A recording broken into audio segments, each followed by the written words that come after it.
মেয়ের বয়স বাড়ার সঙ্গে পাল্লা দিয়ে সৌন্দর্যও বাড়ছিল। এতে বাবা খুশি হওয়ার পরিবর্তে সন্দেহ শুরু করেন, কারণ তিনি কোনোভাবেই মেয়েকে নিজেদের সঙ্গে মেলাতে পারছিলেন না। এক পর্যায়ে তিনি ডিএনএ পরীক্ষা করার সিদ্ধান্ত নেন। এতে স্ত্রীর সঙ্গে তার ঝামেলা সৃষ্টি হয়, কিন্তু ডিএনএ পরীক্ষার পর যে রিপোর্ট আসে তা যে কোনো পরিবারের জন্যই বিস্ময়কর। পরীক্ষায় দেখা যায় এটা তার মেয়ে নয়, আবার স্ত্রীও পরকীয়া জড়াননি। তাহলে ঘটনা কি ঘটেছিল?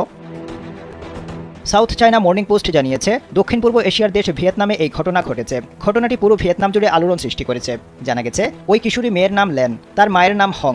হং জানান মেয়ের সৌন্দর্য নিয়ে তার স্বামী শুরু থেকেই সন্দেহ করে আসছিলেন। তিনি প্রথম থেকেই সন্দেহ করতেন লেন তার সন্তান নয়। স্বামীর মনের মধ্যে একটি প্রশ্ন সারাক্ষণ ঘুরপাক খেত, বিবাহ বহির্ভূত সম্পর্কে রয়েছেন তার স্ত্রী। এসব সন্দেহ থেকেই স্বামী স্ত্রীর মধ্যে প্রায়ই ঝগড়া হতো। এক পর্যায়ে পরিস্থিতি এমন জায়গায় চলে যায়, মা হং মেয়ে লেনকে নিয়ে রাজধানী হেনয়ে চলে যান। সেখানে গিয়ে মেয়েকে একটি স্কুলে ভর্তি করানোর পর ঘটে আসল ঘটনা। লেন ওই স্কুলে ভর্তি হওয়ার পর জানতে পারে তার জন্মদিনে আরেক সহপাঠীর জন্মদিন। একই দিনে জন্মদিন হওয়ায় দুইজনের জন্মদিন একসাথে পালন করা হতো।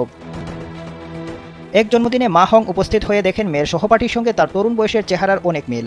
এরপর তিনি মেয়ের সহপাঠীর পরিবারের সঙ্গে যোগাযোগ করেন। জানতে পারেন তার মেয়ে যে হাসপাতালে জন্ম নিয়েছে, একই সময়ে তার মেয়ের সহপাঠীও একই হাসপাতালে জন্ম নিয়েছে। এরপর উভয় পরিবার ডিএনএ পরীক্ষা করার সিদ্ধান্ত নেয়। ডিএনএ পরীক্ষার পর দেখা যায় লেনের সহপাঠী হং এর আসল মেয়ে। হাসপাতাল কর্তৃপক্ষ একই সময়ে জন্ম নেওয়া শিশু দুটিকে অদলবদল করে ফেলেছিল। এই ঘটনা সামনে আসার পর পুরো ভিয়েতনাম জুড়ে আলোড়ন সৃষ্টি হয়।